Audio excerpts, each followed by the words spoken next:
Hello students, हम आज की क्लास स्टार्ट करते हैं। कंटिन्यू करेंगे लास्ट क्लास से।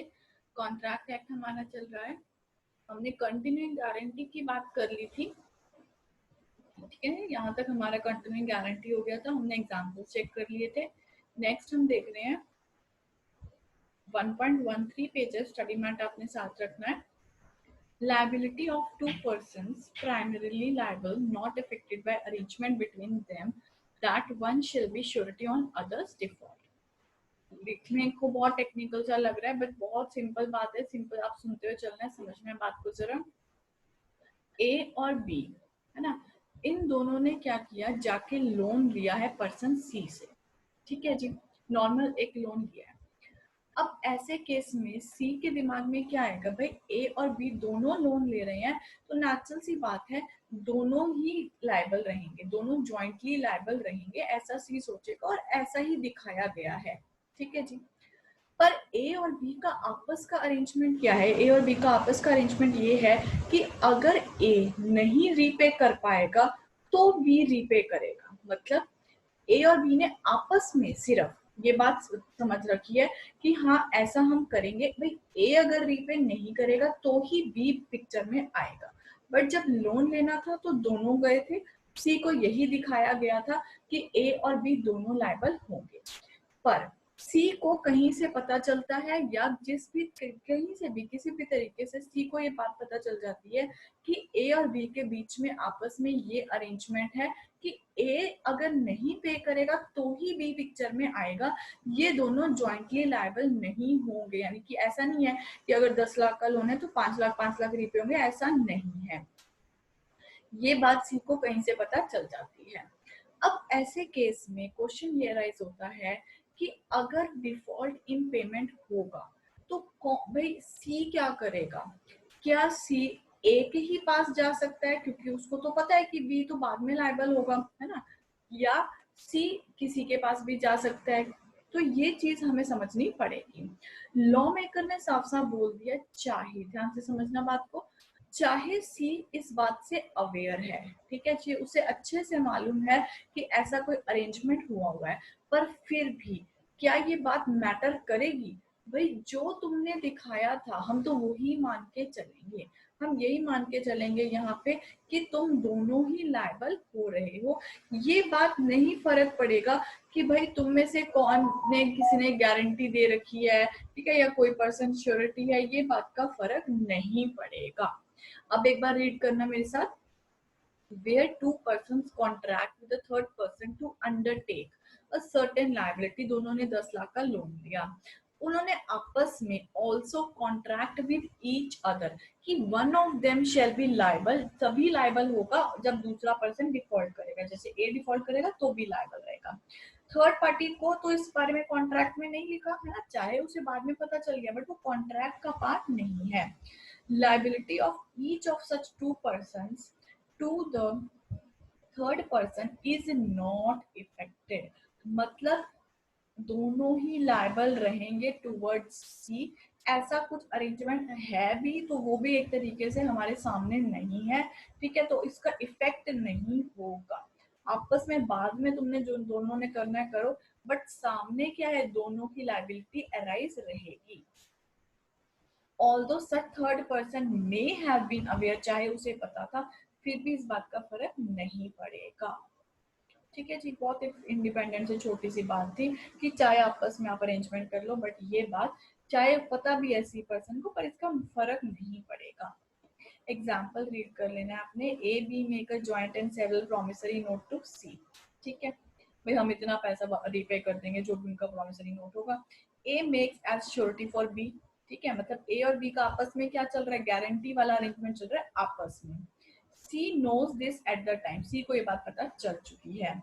The fact that A to the knowledge of C, चाहे सी को पता है कि हाँ ये श्योरिटी है, इज नो आंसर, पर चाहे तो क्या कर सकता है सी पर्सन, सी ए पर्सन के अगेंस्ट कर सकता है, केस स्यू कर सकता है, क्योंकि दोनों जॉइंटली लायबल हैं तो वो केस कर सकता है। ये अरेंजमेंट जो है वो तुम्हें चाहे पता है सी को, पर वो तुम्हारा अपना अरेंजमेंट है, मेरे सामने ऐसी कोई चीज मुझे नहीं रेलेवेंस की दिखेगी। क्लियर होती है यहाँ तक की बात? आगे चलते हैं, एक टॉपिक करते हैं, बढ़िया टॉपिक है डिस्चार्ज ऑफ अ श्योरिटी। बात को समझना है फटाफट से, बहुत सारी रिलेटेड बातें हैं, छोटी छोटी बातें हैं, इसी वजह से मैं स्टडी मैट करा रही हूँ आपको इसमें। ठीक है, छोटे छोटे पॉइंट्स हैं, छोटे छोटे एग्जांपल्स हैं, वो जरा हर चीज को माइंड में फ्रेम करते हुए चलना, क्योंकि ना कॉन्ट्रैक्ट एक्ट देखो 3 यूनिट्स में है तो थोड़ा लेंथी है, आप इसको लर्न कभी कर ही नहीं सकते हो। ठीक है, आपको इसे समझना ही पड़ेगा, इसके फैक्ट्स क्लियर होने बहुत जरूरी है। ठीक है, इसके हर एक चीज का ना माइंड में पिक्चराइज करने पड़ेगी आपको कि हाँ ये ऐसे चीज हो रही है, ये श्योरिटी है, ये गारंटी हो रहा है, तो ये माइंड में पिक्चराइज करो तो अभी ये बात चलेगी आपके यहाँ पे। आप सोचोगे भाई मैं पूरा लर्न कर लूँ तो वो दूर दूर तक यहाँ पे पॉसिबल ही नहीं है तो वैसे पूरे सीए में ही पॉसिबल नहीं है, बट एटलीस्ट ये चैप्टर में तो हम ज्यादा अच्छे से कह सकते हैं। जैसे लिमिट्स है, ठीक है, आपको लर्न करनी है, बट ये चैप्टर कंप्लीटली आपका कह सकते हो कंसेप्चुअल बेस्ड चैप्टर है, आने भी इसमें से केसेस ही है। डिस्चार्ज ऑफ अश्योरिटी समझते हैं बात को, कहते हैं भाई जिस पर्सन ने गारंटी ले रखी है वो पर्सन की जो लायबिलिटी है वो खत्म कब मानी जाएगी। ठीक है जी, आगे चलते हैं, नेक्स्ट पेज पे मैं आ गई हूँ, फटाफट से देखना सेक्शन 130 क्या कहता है। सिर्फ हेडिंग पढ़ना, revocation of continuing guarantee bye notice. Continuing guarantee हमने लास्ट क्लास में समझ लिया था, बहुत सिंपल सी बात थी भाई, सीरीज ऑफ ट्रांजेक्शन के लिए गारंटी दी जा रही है, ठीक है जी, उसे रिवोक किया जा रहा है मतलब वापस लिया जा रहा है। बहुत सिंपल सी बात है, मैंने राम की गारंटी ली थी, मैंने उसके बॉस को, एम्प्लॉयर को बोला था हाँ मैं राम की गारंटी लेती हूँ, आप इसको जॉब दे दो। राम को कैसी जॉब मिली थी भाई, उसे वो याद है ना आपको, एक रेंट हर महीने कलेक्ट करने की कुछ कैश रिलेटेड जॉब मिली थी।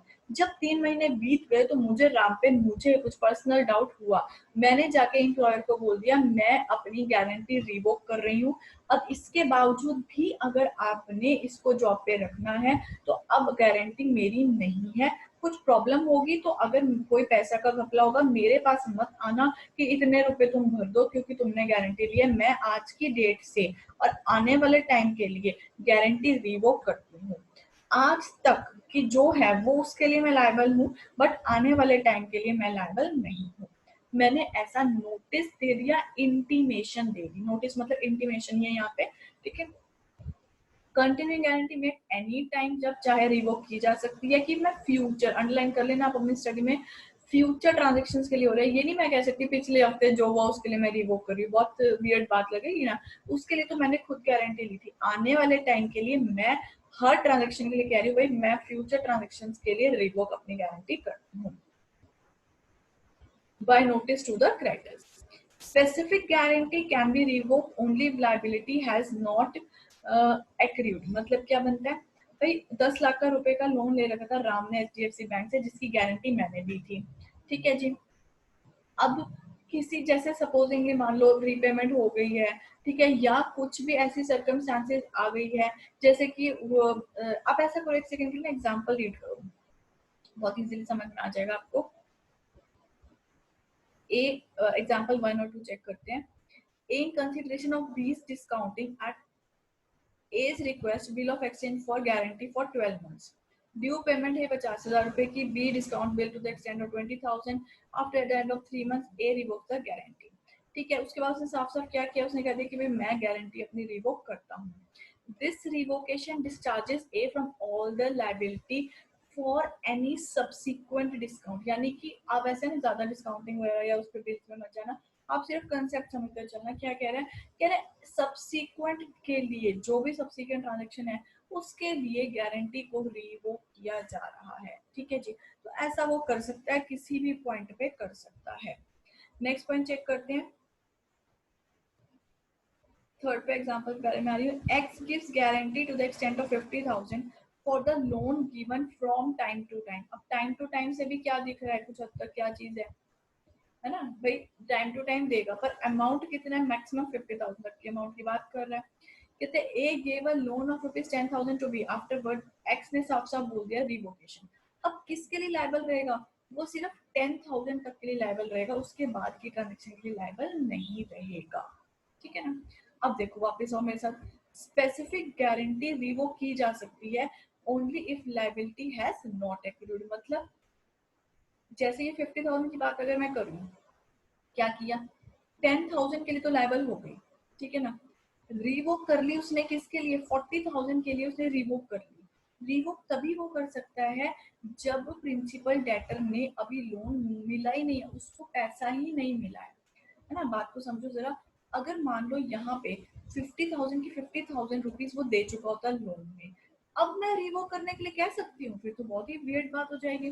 भाई अब कैसा रिवोक, जब पैसा तुम्हारे कहने पे दे दिया, अब 50,000 कैसे एक रिवोक की बात आएगी गारंटी की? यानी रिवोक स्पेसिफिक गारंटी को तभी किया जा सकता है जब तक लायबिलिटी एक्रियो नहीं हुई है। अगर इसको मैं सिंपल टर्म्स में बोलूँ ना, आप लिख लेना वहाँ पे स्टडी मैट में, जब तक पैसा कैश आउटफ्लो क्रेडिटर से डेटर तक नहीं हुआ है, यानी क्रेडिटर का आउटफ्लो अभी नहीं हुआ है, रॉ मटेरियल देना था तो मटेरियल नहीं दिया, जो भी ट्रांजेक्शन होनी थी ना वो ट्रांजेक्शन अभी नहीं हुई है। अगर ट्रांजेक्शन नहीं हुई है तो डेटर की अराइज ही नहीं हुई लायबिलिटी, तब तक मैं रिवोक कर सकती हूँ, उसके बाद मैं रिवोक नहीं कर सकती, क्योंकि उसके बाद मेरी भी लायबिलिटी अराइज हो चुकी होगी। नेक्स्ट चल रहे हैं सेक्शन 131 चेक करना है आपने, revocation of continue guarantee bye sureties death. Surety की डेथ हो जाती है, बात ही खत्म हो जाती है ना, रिवोक माना जाएगा। In the absence of any contract to the contrary. भाई ये बात क्या है, in the absence of any contract? ये ना आपके माइंड में शुरू में आ गया होगा, भाई श्योरिटी की डेथ हुई तो क्या हुआ, लीगल रिप्रेजेंटेटिव तो हो सकता है। तो अगर लिखा होगा कॉन्ट्रैक्ट में तो ही लीगल रिप्रेजेंटेटिव की बात आएगी, अदरवाइज बिल्कुल भी नहीं आएगी। साफ साफ कहते हैं श्योरिटी की डेथ हो गई, बात खत्म हो जाएगी। पर अगर कॉन्ट्रैक्ट में ये बात लिखी है कि नहीं एलआर लीगल रिप्रेजेंटेटिव पिक्चर में आएगा, तो ही वो पिक्चर में माना जाएगा। Death of surety operate as a revocation to the future transactions taking place after the death of surety. जब तक मान लो सपोजिंगली डेथ हुई है 15 को, ठीक है जी, 15 से पहले की जो ट्रांजेक्शन है, क्या उसके लिए लीगल रिप्रेजेंटेटिव लायबल रहेगा? बिल्कुल रहेगा। और वो कहाँ से पैसा देगा, वो आपको पता है श्योरिटी की एस्टेट में से देगा, प्रॉपर्टी में से देगा, जो वो इनहेरिट करेगा। अगर वो इनहेरिट ही नहीं कर रहा, कुछ ज्यादा पैसा मिला ही नहीं, मान लो उसे 10 लाख के लोन की बात थी, ठीक है, और 10 लाख का डिफॉल्ट हो जाता है 15 से पहले ही, और उसको सिर्फ 10 लाख ही उसे सिर्फ 5 लाख मिलते हैं, तो नेचुरल सी बात है वो सिर्फ 5 लाख ही पे करेगा, उसके बाद अपनी पॉकेट से कुछ पेमेंट नहीं करेगा। However, surety's estate remains liable for the past transactions जो already take place हो चुकी हैं, उसकी एस्टेट में से पैसा दिया जाएगा। 15 के बाद के लिए कोई लायबिलिटी है? बिल्कुल भी नहीं है, अगर कोई कॉन्ट्रैक्ट टू द कॉन्ट्रेरी नहीं हो रखा है तो फिर कोई भी लायबिलिटी नहीं है। आगे चलते हैं बाय नोवेशन। नोवेशन आप लोग अच्छे से जान चुके हो फाउंडेशन में। कहते हैं अगर कोई फ्रेश कॉन्ट्रैक्ट ही बन गया, ठीक है ना, मतलब भाई आपको पता है प्रिंसिपल लायबिलिटी खत्म हो गई है, उसके जगह पे कोई फ्रेश कॉन्ट्रैक्ट बन रहा है, तो नेचुरल सी बात है जब वो फ्रेश कॉन्ट्रैक्ट बनेगा तो हमारा वाला गारंटी वाला कॉन्ट्रैक्ट भी क्या माना जाएगा, वो भी खत्म, कैंसिल माना जाएगा। आगे चलते हैं conduct of the creditor. In 3 points के बाद थोड़ा सा पिक्चर को चेंज करते हैं। क्या क्रेडिटर की किसी बिहेवियर की वजह से भी श्योरिटी की गारंटी खत्म हो जाएगी, डिस्चार्ज ऑफ गारंटी हो जाएगा? चेक करते हैं variance in terms of contract. क्या बात बनती है? सपोजिंगली एक एम्प्लॉयर ने राम को रखा मेरे कहने पे, किस काम के लिए राम को रखा था, मान लो कि बेसिक अकाउंटिंग एंट्रीज करने के लिए, ठीक है जी, मैंने गारंटी दी है इस बात की कि वो कुछ गलत नहीं करेगा। बाद में पता चलता है क्या किया उसके एम्प्लॉयर ने, राम को तो कैश पे बिठा देता है वो, ठीक है जी, मैंने कैश की गारंटी नहीं दी थी, ठीक है, मेरे माइंड में था हाँ ये पर्सन अच्छा है, ठीक है, मैं इसके बारे में जानती हूँ, पर इतना नहीं कि भी मैं इसको कैश के लिए गारंटी दे दूंगी, मैंने सिर्फ अकाउंटिंग के लिए गारंटी दी है। या तो आके मुझसे पूछते पहले, ठीक है, जब नहीं पूछ रहे हो तो मेरी कोई गारंटी नहीं है। जब अपने आप ही तुमने वेरिएंस यानी कि चेंज ले आए हो टर्म्स ऑफ कॉन्ट्रैक्ट में, मेरे से पूछा ही नहीं है, मुझे पता ही नहीं है, तो ऐसे केस में मेरी लायबिलिटी खत्म है, मैं कहीं से भी गारंटी मेरी नहीं मानी जाएगी। Where there is any variance between the principal debtor and the creditor without surety's consent, आपस में तुम करी जा रहे हो, तो ऐसे केस में डिस्चार्ज माना जाएगा श्योरिटी का इन रिस्पेक्ट ऑफ ऑल ट्रांजेक्शन जो इस चेंज के बाद हुई हैं। पर क्या अकाउंटिंग ट्रांजेक्शन्स करते करते कुछ गलत किया है उसके लिए मैं लायबल रहूंगी? हाँ, मैं बिल्कुल लायबल रहूंगी। ये सिर्फ जो भी डिस्चार्ज ऑफ गारंटी हो रहा है वो श्योरिटी जो भी उसकी लायबिलिटी है वो फ्यूचर के लिए ही हो रहा है, वो सब्सिक्वेंट ट्रांजेक्शन्स के लिए ही हो रहा है। चेक करते हैं, A becomes surety to C for B's conduct as a manager. Manager रखवाया जा रहा है, ठीक है, कोई बैंक है वहां पे मैनेजर है। आफ्टरवर्ड आपस में दोनों ने कॉन्ट्रैक्ट कर दिया, बी और सी ने। ए को पता है नहीं, जिसने श्योरिटी दी उसे पता ही नहीं है कि बी की सैलरी रेज हो गई है, ठीक है जी। And he shall become liable for 1/4 of the losses on overdraft. B allows a customer to overdraw, ठीक है। अब लायबिलिटी किसकी बना दी? लायबिलिटी तो एक तरीके से बन गई मैनेजर की, पर ये बात की गारंटी तो पूरी गारंटी किसने ले रखी है? भाई श्योरिटी ने गारंटी ले रखी है, उसे पता ही नहीं है ऐसी बातें। अपने आप ही तुम उसकी लायबिलिटी बढ़ाई जा रहे हो, है ना। तो उसको 1/4 ऑफ लॉसेस भी कर रहे हो। अब उसमें कुछ उसने गलत कर दिया, ओवरड्राफ्ट हो गया, बैंक को लॉस हो गया सम ऑफ मनी, तो ऐसे केस में वो कहेगा कि मुझसे तुमने पूछा ही नहीं था, मेरी कंसेंट नहीं थी, मैं कहीं पे भी लायबल नहीं रहूंगा। Surety is not liable. Second example check करते हैं। ए गारंटी कर रहा है misconduct of an office to which B is appointed by C and of which the duties are defined by an act of the legislature.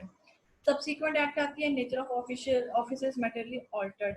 Afterwards, B misconduct himself, A discharged by the change from the future liability under his guarantee, though misconduct in respect of duty not affected by the later act. समझना जरा बात को। कोई act है, जैसे RBI act है, bank act है, insurance act है, इलेक्ट्रिसिटी एक्ट है, कोई भी एक्ट हो सकती है जिसके अंदर लिखा हुआ है, कॉम्पिटिशन एक्ट हो सकता है जिसके अंदर लिखा हुआ है कि भाई इस पर्सन को किस तरीके से ऑफिस में बिहेव करना है, क्या क्या उनके पर्टिकुलर ऑफिस के लिए कोई एक्ट, स्टैट्यूटरी एक्ट बना हो सकता है, ठीक है। Duties defined in an act of legislature by subsequent act, मतलब उसके बाद एक नया एक्ट आ जाता है। नेचर ऑफ ऑफिस, उनकी जो ड्यूटीज थी वो मटेरियली ऑल्टर्ड हो जाती हैं, ठीक है। ऐसे देखो तोड़ तोड़ के पढ़ते चलना आपको मेरे साथ साथ। आफ्टर वर्ड्स बी ने क्या किया? मिसकंडक्ट कर दिया। अब क्या होता है? A discharge by the change from future liability under his guarantee, ठीक है ना। क्या माना जा रहा है? कह रहे ए इज डिस्चार्ज, क्यों? फ्यूचर लायबिलिटी के अंदर उसकी गारंटी जो है वो चेंज हो रही है। Though the misconduct of B is in respect of duty not affected by the latter act, पर पूरा एक्ट चेंज हो रहा है, ड्यूटी चेंज हो रही है, तो ऐसे केस के अंदर लायबिलिटी के लिए हम क्या करेंगे? भाई गारंटी वाले पर्सन, श्योरिटी जो पर्सन है उसकी नहीं मानी जाएगी, क्योंकि एक्ट चेंज हो गया। हमने जब गारंटी ली थी तो पुराने एक्ट के हिसाब से ली थी ना, अब नया एक्ट आ गया तो हमारी फिर से गारंटी रहनी चाहिए, फिर से एक पर्टिकुलर अग्रीमेंट में हमारे साइन होने चाहिए थे। नहीं भी है, ओरल भी है, बट एक इम्प्लाइड भी है चीज, पर आपने हमारी कंसेंट हमारे से एक बार बात करनी चाहिए थी, ठीक है जी। आगे चलते हैं, नेक्स्ट आप कर सकते हो, एक बार आपने रीड कर लेने एग्जाम्पल्स। जो भी एग्जाम्पल आपको नहीं समझ में आएंगे अपने पेज नंबर और एग्जाम्पल नंबर ग्रुप में मैसेज कर देना, वो नेक्स्ट क्लास में डिस्कस हो जाएगा। आगे चलते हैं। Variation which is not substantial, कहते हैं छोटी मोटी चेंजेस आ रही हैं, ठीक है, उसमें कोई beneficial to the surety will not discharge him of his liability. साफ साफ बात क्या कह रहा है कि भाई छोटी मोटी चेंजेस हैं वो चलती रहेंगी, नेचुरल सी बात है, उसकी वजह से श्योरिटी कहे कि नहीं भाई मेरा तो डिस्चार्ज ऑफ गारंटी हो गया, ऐसा नहीं है। देखते हैं example. Surety guaranteed repayment of a loan provided by the bank to the only up to 25,000। Subsequently, since the bank was willing to provide loan only up to 20,000, reduce the amount to 20,000, the guarantee form without intimation। भाई ये तो implied सी चीज है ना, 25 की जगह 20 हो रहा है तो किसी प्रॉब्लम होगी। Without intimation gave to the bank which was then accepted। अब डिफॉल्ट हो गया, वो 20,000 रुपए भी नहीं पे कर पाया, ठीक है। अब बताओ जरा, श्योरिटी कहे कि नहीं भाई नया अग्रीमेंट बन गया मुझे तो बताया नहीं, भाई नहीं भी बताया तो बताने वाली कोई बात भी तो नहीं थी ना। 25 की जगह 20 ही लिखना था, वहां पे 25 की जगह 30 थोड़ा ना लिख रहे हैं, ठीक है। जो तुम्हें बताएंगे कोई इशू नहीं है, तुम्हारी लायबिलिटी इंटैक्ट रहेगी, तुम्हें पैसा पे करना पड़ेगा क्योंकि वो पर्सन डिफॉल्ट कर रहा है, प्रिंसिपल डेटर डिफॉल्ट कर रहा है। नेक्स्ट चेक करते हैं section 134। Surety is discharge if the creditor enters into fresh contract with the debtor, नया कॉन्ट्रैक्ट बना है, नोवेशन की बात है, श्योरिटी की लायबिलिटी रिलीज्ड है।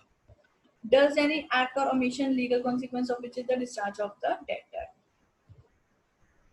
Example check करना है। A contracts with B for a fixed price to build a house for B within a stipulated time. B supplying the necessary timber. C guarantees A's performance of the contract. B ने supply किया नहीं timber, ठीक है ना, क्योंकि ये condition थी, ठीक है, साफ साफ लिखा हुआ था, एक्ट था, जिसकी वजह से टिम्बर सप्लाई नहीं हुआ, हाउस की कंस्ट्रक्शन नहीं हो रही है। तो ऐसे केस में C is discharge from his surety, है ना जी। समझना जरा बात को। ए ने साफ साफ कॉन्ट्रैक्ट किया बी के साथ, फिक्स प्राइस है, मान लो कि बोला 40 लाख रुपीस तू का प्राइस का हाउस है, ठीक है, एक टाइम के अंदर अंदर, मान लो तुम 6 महीने के अंदर अंदर बनाना है, ठीक है जी। बी सप्लाई करेगा नेसेसरी टिम्बर, ठीक है। सी गारंटी लेता है ए के परफॉर्मेंस की, कि हाँ जो भी ए की परफॉर्मेंस है उसकी गारंटी कह रहा है सी मैं लूंगा, यानी कि कंस्ट्रक्शन ऑफ हाउस की गारंटी किसकी है, सी की। सी कह रहा है कि ए ने अगर कंस्ट्रक्शन नहीं की हाउस की तो उसका जो भी लॉस है, जो भी पैसा है या जो भी हाउस है वो मेरी तरफ से जाएगा, ठीक है जी। अब हुआ क्या, असल में बी ने टिम्बर सप्लाई नहीं किया जो कि उसे कॉन्ट्रैक्ट के हिसाब से करना चाहिए था। अब बताओ क्या सी की गारंटी है, यहाँ पे सी को आके बोला जाए तो देखो जी ए ने तो घर बनाया नहीं, ठीक है, तो तुम अब तुम्हारी गारंटी थी, ठीक है, अब तुमको ये सब मतलब पैसा देना पड़ेगा या घर बनाना पड़ेगा जो भी इनका कॉन्ट्रैक्ट हुआ होगा। क्या ऐसा हो सकता है? बिल्कुल भी नहीं। क्यों? क्योंकि साफ साफ बोला जाएगा। सी क्या बोलेगा?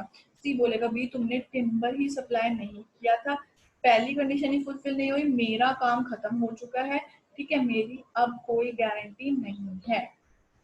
क्योंकि देखा जाए एक ही गारंटी खत्म हो गई है, जब प्राइमरी लाइबिलिटी खत्म होगी तो आपको अच्छे से पता है जिस पर्सन ने गारंटी दे रखी है उसकी लाइबिलिटी भी खत्म मानी जाएगी। आगे चलते हैं, सेक्शन 135 समझते हैं एक बार। डिस्चार्ज ऑफ श्योरिटी जब क्रेडिटर कंपाउंड कर रहा है, मतलब कुछ आप कह सकते कॉम्प्रोमाइज कर रहा है ना, बैंक है, क्रेडिटर है, कॉम्प्रोमाइज कर रहा है, ज्यादा टाइम दे रहा है, ठीक है, 8 महीने की बात थी वो 12 महीने दे रहा है, या फिर agrees not to sue the principal debtor. मतलब देखा जाए वो क्या रहा है, श्योरिटी की डिस्चार्ज ऑफ लाइबिलिटी की बात कर रहे हैं हम, है ना। हो क्या रहा है, पिक्चर चेक करते हैं। क्रेडिटर और डेटर का आपस में कोई म्यूचुअल अग्रीमेंट हो रहा है, ठीक है जी। अब वो म्यूचुअल अग्रीमेंट के बारे में बात फिर से वही हो रही है, नहीं पता है या पता है तो भी एक तरीके से कंसेंट नहीं ली गई है, ठीक है ना, तो श्योरिटी की लाइबिलिटी डिस्चार्ज मानी जाएगी। कंसेप्ट वही है जो भी हमने पीछे कहा। A contract between the creditor and the debtor by which the creditor makes a composition या promises to give time or promises not to sue the debtor discharge the surety unless the surety assents to such contract।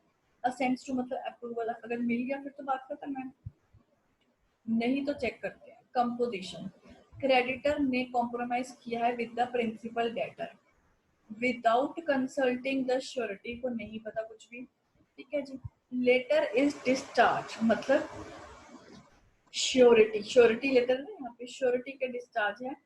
Composition inevitable involves variation of the original contract, therefore he is discharge. मतलब variation हो रही है, जो पहले पढ़ा वही बात है, बस एक इसने कंसेप्ट अलग से आप कह सकते हो अलग जगह पे पॉइंट डाला और कुछ नहीं किया, ठीक है, अपने आप कॉम्प्रोमाइज किया जा रहा है। तो ऐसे केस में श्योरिटी का पता नहीं है तो कौन कॉम्प्रोमाइज कौन कर रहा है, क्रेडिटर कॉम्प्रोमाइज कर रहे हैं, ठीक है, प्रिंसिपल डेटर के साथ। Promise to give time, time for payment आ चुकी है, surety has the right to require the debtor to pay off the debt, accordingly it is one of the duties of the creditor toward the surety to not allow the principal debtor more time for payment. ठीक है जी, बात को समझना है। मैंने ना guarantee ली है, ठीक है, कि राम रीपेमेंट करेगा 8 महीने के अंदर अंदर, नहीं पेमेंट करेगा तो मैं उसकी जगह पैसा पे करूँगी। क्यों लिए? मुझे अच्छे से पता है 8 महीने के बाद अगर बाय एनी चांस इसने पेमेंट नहीं की, है ना, तो मेरे पास कोई पेमेंट आनी है, मैं पेमेंट कर दूंगी, ठीक है जी। और क्या बात हो सकती है, मुझे पता है कि राम जिसकी मैं कर रही हूँ, मान लो श्योरिटी ले रही हूँ, गारंटी ले रही हूँ, उससे कहीं से पेमेंट आनी है, ठीक है ना, और वो पेमेंट आएगी तो लगे हाथ वो पैसा दे देगा। अब किसी कारण की वजह से अगर क्रेडिटर उस टाइम को 8 महीने की जगह 12 महीने कर दे, ठीक है जी, राम के पास पैसा तो आया था पर उसको लगा कि भाई जब टाइम है तो फिर मैं क्यों यहाँ पे करूँ, मैं कहीं और इन्वेस्ट कर देता हूँ, उसने कहीं और इन्वेस्ट कर दिया, या राम ने मान लो कि इन्वेस्ट जो भी किया, ठीक है, बात मेरे पास आती है, भाई मैं तो 8 महीने के हिसाब से लेके चल रही थी ना, अपने आप ही क्रेडिटर ने 8 महीने की जगह 12 महीने कर दी है। मेरे को पेमेंट 8 महीने के बाद आनी थी, मैंने उस हिसाब से सेटिंग कर रखी थी। मैंने ये भी देखा हुआ था कि राम के पास पेमेंट 8 महीने के बाद आनी है, मतलब मैंने अपनी हर चीज चेक करके 8 महीने की गारंटी दी थी। तुम अपने आप ही टाइम उसका बढ़ाओगे तो मेरी कोई गारंटी नहीं है। हुआ कुछ नहीं है, सिर्फ वेरिएशन ही हुई है। जहाँ वेरिएशन होगी मेरे से कंसेंट लिए बिना, श्योरिटी से कंसेंट लिए बिना, तो क्या माना जाएगा कि वहां पे डिस्चार्ज ऑफ गारंटी हो चुका है। देखना आपने, it is one of the duties, creditor की ड्यूटी है टुवर्ड द श्योरिटी। क्यों? क्योंकि श्योरिटी ने अपना अरेंजमेंट कर रखा है भाई, 8 महीने 10 महीने 12 महीने जो भी तुमने टाइम बोला है उसी हिसाब से चलो, टाइम को चेंज मत करो पूछे बिना। पूछ के करो अलग बात है। आगे चलते हैं, promise not to sue. Creditor under an agreement with the debtor, आपस में क्या हो रहा है, इनकी मिली भगत बन गई है। प्रॉमिस कर रहे हैं not to sue, surety is discharge. भाई तुम उसको बिना स्यू की बात क्यों कर रहे हो, है ना? तुम तो साफ साफ कह रहे हो कि तुम उसे स्यू ही नहीं करोगे। The main reason is that the surety is entitled at any time to require the creditor to call upon the debtor to pay off the debt when it is due, and this right is positively violated when the creditor promises not to sue the debtor. This is however subject to two important qualifications. In the first place, the promise not to sue should be distinguished from forbearance to sue. Promise not to sue is an engagement which ties the hand of the creditor. It is not negatively refraining, not exacting the time at the money at the time, but it is the act of the creditor depriving himself from the power of suing incorporates this. मैंने जो बात को principal promise not to स्यू, ठीक है जी, आपने से बात समझ लेना है। यहाँ पे क्रेडिटर ने डेटर को बोला है मैं तुझे स्यू नहीं करूँ, ठीक है जी, सिंपल सी बात है, मैं तुझे यहाँ पे कह रहा है मैं स्यू नहीं करूँ, ठीक है। ऐसे केस में कह रहा है फोरबियरेंस टू स्यू, आप लोगों ने फाउंडेशन में किया हुआ, कह रहे हैं वो बात यहाँ पे नहीं है, उससे डिस्टिंग्विश करते चलना है। सिंपल सी बात किया है, वो कहते हैं नहीं स्यू करूंगा, तो भाई यहाँ पे क्यों नहीं स्यू करेगा, फिर तो बात कहाँ पे आ रही है। चाहे वो स्यू ना करे, आपको पता है ना स्यू करे और वो सीधा पहुंच जाए, कहाँ पे पहुंच जाए, श्योरिटी के पास पहुंचे, कोई इशू नहीं है, पर ये कहना साफ साफ ये चीज यहाँ पे गलत है। ऐसी चीज वो कह नहीं सकता है, उसे ऐसी चीज नहीं कहनी है कि मैं तुम्हें नहीं स्यू करूंगा, ठीक है जी।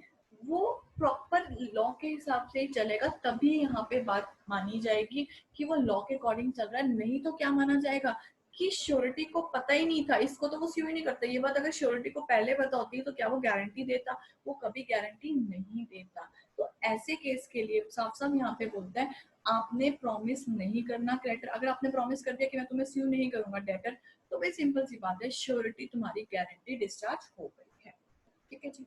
मैं नेक्स्ट क्लास में कंटिन्यू करती हूँ, 40 मिनट्स का टाइम आपका होने वाला है, जूम सेशन आपका ना खत्म हो जाएगा, मैं नेक्स्ट क्लास में कंटिन्यू करती हूँ।